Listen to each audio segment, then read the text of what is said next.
So what did the United States do to win the Battle of Midway? The United States actually was able to get help on a couple of things.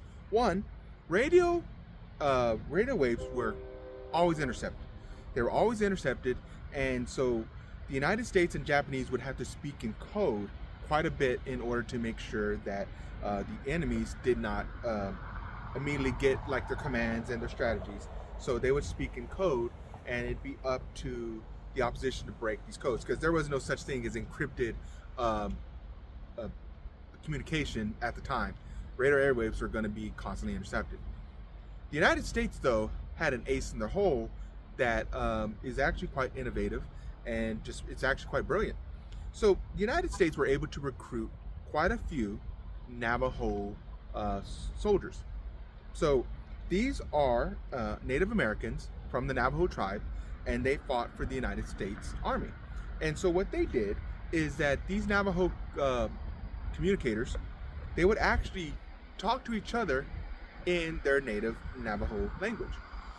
And the Navajo language is not written down. It's simply not written down. It is communicated, and it's never written down. And so whenever they would communicate with each other, the Japanese had no idea how to break the language. They had no idea what the Navajo people were saying. They did not know. And so they were able to communicate American strategies, American orders, as well as figure out what Japan was going to do in Midway. We were able to intercept Japan's orders in Midway and their strategy in Midway, and Admiral Nimitz was able to use that to his advantage. So with the code talkers helping us communicate our strategies without Japan breaking them, and as well with Chester Nimitz coming up with a great plan in Midway, we were able to have this battle, this fierce battle in the Battle of Midway Island and its surrounding ocean. And it was massive. It was a huge battle. And the United States and Japan were fighting fierce. And a few times Japan was getting the upper hand, but the United States was able to get around the Japanese ships, flank them, and been able to destroy them.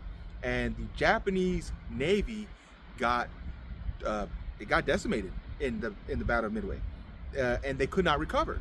A lot of these ships, a lot of these planes that got destroyed in this battle, Japan could not repair. They don't have the steel. They don't have the resources to rebuild. So whenever they lost these ships, they lost these ships. And so the United States was now able to use that to their complete advantage for the rest of the war. The Battle of Midway changed the entire fortunes of the United States in the Pacific.